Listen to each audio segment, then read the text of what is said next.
Hey everybody, we're back in Aiken and we're back to our regular routine and starting to jump. I think this is our third jump school. Frank's been a little bit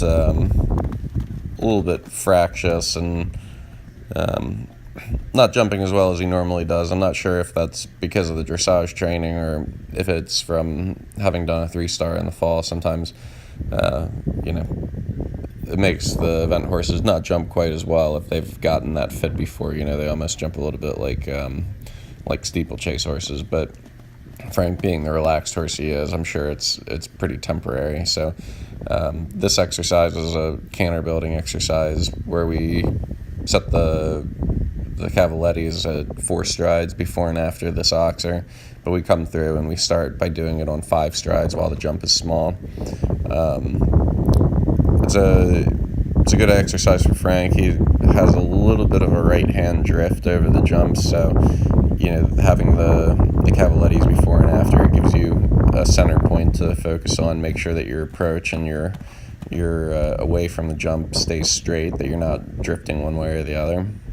Also, after the jump, if the horse stretches out, it forces you to put them back together if you're going to get the 5 strides afterwards.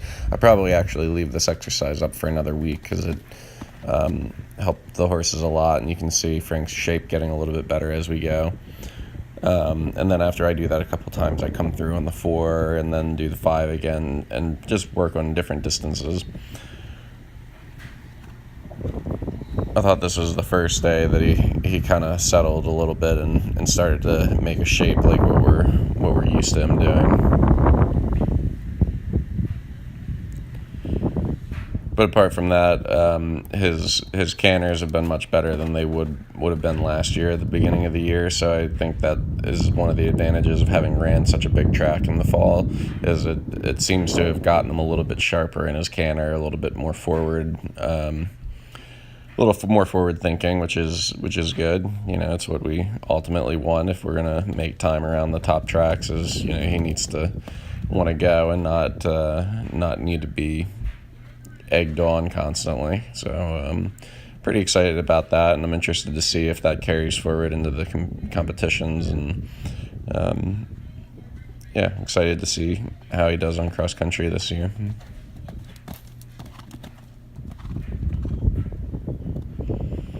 So that was the 4. That's sort of what that distance is actually set at.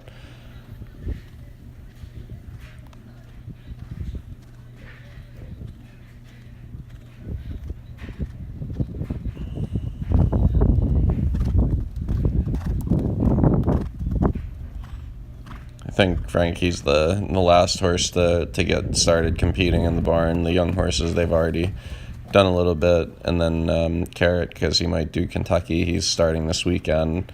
But with Frank, his big goal for the spring is Bromont again, so we'll start at the Pine Top in March, the week before Carolina, which I think is appropriate. I don't think that if your championship is in June, I don't know that you need to start competing too early in February.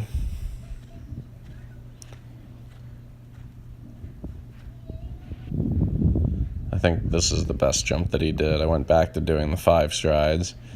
I got him nice and deep, and that's sort of the Frank that we're used to, making that sort of shape over the fence and then coming back and doing the 5 again. So you can see it builds his canter, and he gets stronger and more in his hind end every time we do that. It's also great during a course. You gotta rebalance the horses, and you need them to come back with you. So I think that'll be pretty helpful later on when we start competing. You jump down a line and you want to rebalance. You have the tools to do it because of exercises like that.